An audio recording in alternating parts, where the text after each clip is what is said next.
नमस्कार, आदाब। मैं हूं इरफान और आप सुन रहे हैं लिसन विद इरफान।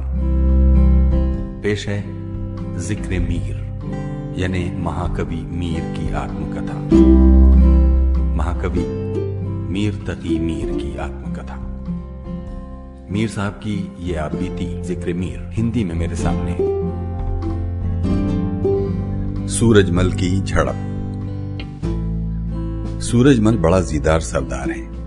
इसका बड़ा लड़का जवाहर सिंह बहुत दिनों से रियासत का ख्वाब देख रहा था। वो बाप से लड़कर बड़ा खून खराबा कर चुका था और खुद भी जख्मी हो चुका था। इन दिनों वो फर्रुख नगर गया, जो शाहजहांबाद से पश्चिम की तरफ 3 मंजिल के फासले पर एक शहर है और जिसकी सीमा उसके बाप के मुल्क से मिलती है। और वहां के जमींदार से, जिसका बाप दिल्ली के करीब फौजदार था, उलझ गया। झगड़ा बढ़ा। वो भी अपनी बेइज्जती पर तैयार न हुआ और लड़ाई के मैदान में कूद पड़ा। जब 2 महीने गुजर गए तो सूरजमल भी एक बड़ी फौज के साथ उधर चला और राजा नागरमल से रुखसत होने आया। राजा ने कहा, तुम न जाओ, ऐसा न हो कि तुम्हारे जाने से बात और बढ़ जाए। नजीबुद्दौला भी वहीं आसपास है। अगर वो जमींदार के मुसलमान होने का पास कर गया तो मुफ्त की लड़ाई छिड़ जाएगी। फिर उसके पास किला भी है और फौज भी। अगर उसने जमकर बचाव किया और काफी दिन लग गए तो तुम्हारी आन बान जाती रहेगी। रियासत के बारे में लोगों ने लिखा है कि जब तक काम हुक्म अहकाम से चल सकता है उसमें लड़के को नहीं डालना चाहिए, और जहां तक हो सके लड़के को चाहिए कि खुद न जाए। लेकिन जब मौत करीब आ जाती है तो इंसान कायदे की बात नहीं सुनता। उसने भी राजा के कहने को नहीं माना और चल दिया। वहां पहुंचकर जमींदार को कैद कर लिया गया और उसके सिपाहियों ने जुल्म पर कमर बांधी। वहां के शरीफों को लूट कर तबाह कर दिया। जमींदार के भाइयों ने, जो नजीबुद्दौला के साथ थे, उससे फरियाद की और अपने कमजोर होने का माजरा बयान किया। उसने उनके कहने पर सूरजमल को लिखा कि ये लोग अपना किया भुगत चुके हैं, अब इन्हें मुआफी दे दीजिए। लेकिन उसने एक न सुनी और दिलेरी के साथ शाहजहांबाद की तरफ बढ़ा। नजीबुद्दौला ने शहर के दरवाजे बंद कर लिए और खून खराबे से बचना चाहा, लेकिन इसे अपनी ताकत पर बड़ा घमंड था। उसने दरिया पार उतरकर लूट मार करना शुरू कर दी। नजीबुद्दौला ने बड़ी आदमियत से काम लिया। बार बार कहला भेजा कि मैं तुमसे लड़ना नहीं चाहता, इसलिए अपनी फौज बाहर नहीं ला रहा हूं। शहर के लोग बेवजह मारे जाएंगे, यहां घेरा डालना अच्छा नहीं है। मगर सूरजमल ने जरा भी आदमियत नहीं बरती। उल्टा ये कहला भेजा कि मैं तो नवाब की फौज देखकर वापस जाऊंगा। अगर जल्दी निकल आए तो अच्छा है, मुझे और भी काम है।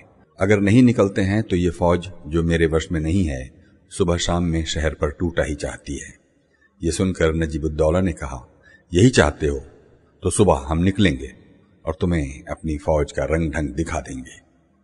एक आदमी ने, जो वहां हाजिर था, मुझसे बताया कि रात गए उसने फौज को दरिया पार उतरने का हुक्म दे दिया और खुद लंबी तान कर सो गया।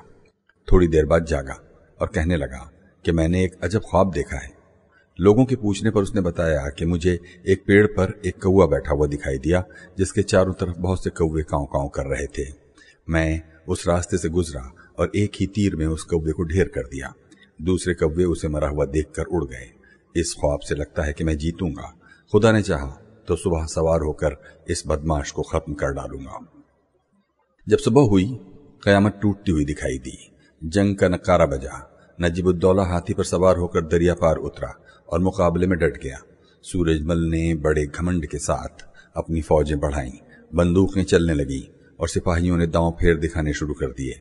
ये सरदार तो पहले से ही जला हुआ बैठा था। बड़ी दिलेरी से लड़ा। सूरजमल ने भी कोई कसर न उठा रखी। जब रोहिल्ले मारने मरने पर उतर आए तो सूरजमल ने अपने को फौज में छिपा लिया और छिपे छिपे ये बात भूलकर कि मौत ताक में है, उस फौज पर टूट पड़ा जो शहर की तरफ थी। एक शोर बरपा हुआ। इधर से कुछ फौज उनकी मदद के लिए भागी और इस बला को दूर किया। इसी भाग दौड़ में सूरजमल को एक करारा घाव लगा। वो घोड़े से नीचे गिरा और तड़प कर ठंडा हो गया। लेकिन किसी ने न जाना कि ये सूरजमल है। लोग आपस में बातें करते रहे कि जब वो सामने आएगा तो कयामत बरपा होगी।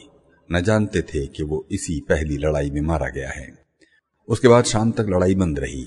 वहां तो वो मारा गया और यहाँ ये लोग परेशान कि रात हो गई है, कहीं ऐसा न हो कि रात को टूट पड़े और हम सबको मौत के घाट उतार दे। शाम के बाद वो फौज जो सामने पड़ी हुई थी बिखर गई। ये लोग आधी रात तक घोड़े और हाथी पर सवार लड़ने की नीयत से खड़े रहे। सब हैरान थे कि आखिर बात क्या है जो उधर से कोई आवाज नहीं आती। ऐसा न हो कि गफलत में टूट पड़े और कयामत मचा दे। जासूसों को इधर उधर दौड़ाया गया, लेकिन 3-4 कोस तक किसी चिड़िए के पूत को निशान न मिला। रात के आखिर पहर जासूस ने आकर बताया कि कुछ देहाती ये कह रहे थे कि एक गिरोह डरा सहमा इधर से गुजरते हुए ये कहता हुआ जा रहा था कि अफसोस सूरजमल जैसा सरदार मारा गया और हम बेमुरव्वत अपनी जान के डर से उसकी लाश मैदान में छोड़ भाग निकले। इससे ये पता चलता है कि वो उस जंग में मारा गया जो शहर की देखभाल करने वाली फौज से हुई थी और उसकी फौज भाग गई।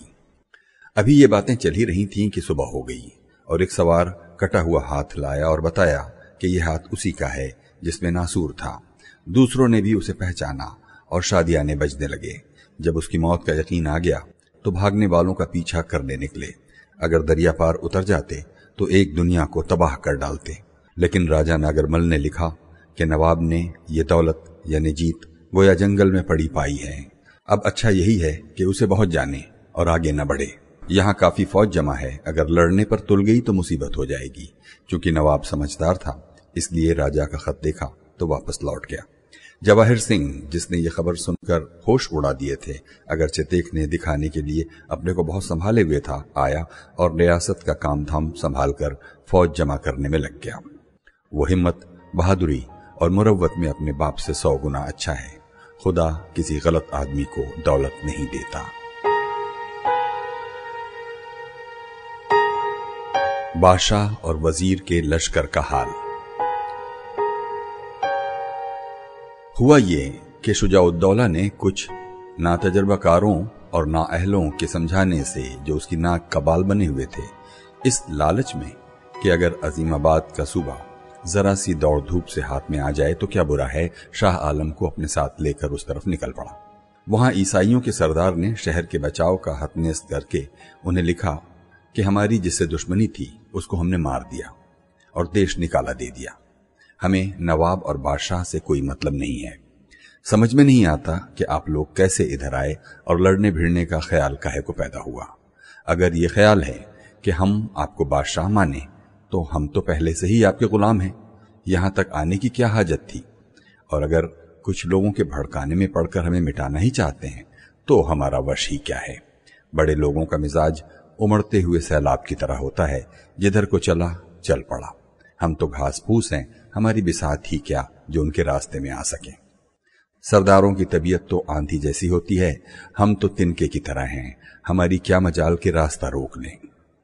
लेकिन बादशाह को राय देने वालों ने, जो अहमक और मामले को न समझने वाले थे, ये समझाया कि अंग्रेज कमजोर हैं और इसीलिए बातें बना रहे हैं। ये सोचकर उन्होंने बादशाह को आगे बढ़ने पर उकसाया। शहर अजीमाबाद पटना के करीब जब दोनों तरफ की फौजें आमने सामने हुईं तो अंग्रेज बंदूकें लेकर मुकाबले पर जम गए। इधर नमक हराम मुगल खुद अपने आका के खजाने पर टूट पड़े। अंग्रेजों ने बड़ी बहादुरी से मुकाबला किया। नवाब के एक आदमी ईसा ने बहुत दिलेरी दिखाई और मैदान में लड़ता हुआ मारा गया। बादशाह तमाशाइयों की तरह अलग थलग खड़ा देखता रहा।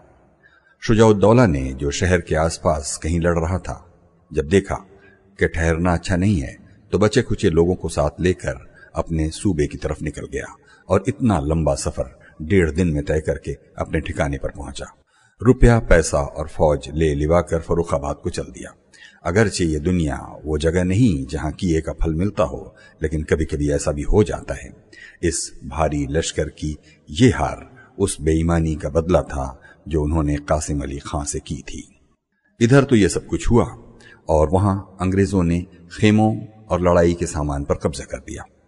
फिर वो बादशाह को साथ लेकर अवध की तरफ चल पड़े। 7-8 दिन बाद अवध पहुंचे, जो शुजाउद्दौला की राजधानी है। लेकिन उस जीत की खुशी में, जिसके बारे में उन्होंने कभी सोचा भी न था, वहां किसी से भी कोई छेड़छाड़ नहीं की। बाद एक हफ्ते के बादशाह को हर महीने 2 लाख रुपया देने का वादा किया और ये कह दिया कि आप आराम से रहें और मुल्क का हेस्त नेस्त हम पर छोड़ दें। इसी बीच जवाहिर सिंह अपने बाप के खून का बदला लेने के लिए मल्हार को जिसका हाल आगे लिख चुका हूं, साथ लेकर भारी लश्कर के साथ नजीबुद्दौला पर हमला करने आया और चारों तरफ से दिल्ली को घेर लिया। अनाज महंगा हो गया और रियाया इस महंगाई से तंग आ गई।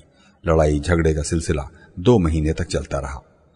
इमादुल मुल्क, जो इस लड़ाई से बचने की सोच रहा था, अपनी फौज के साथ भरतपुर के किले से निकला और फालतू लोगों को फर्रुखाबाद भेजकर जवाहिर सिंह से मिल गया।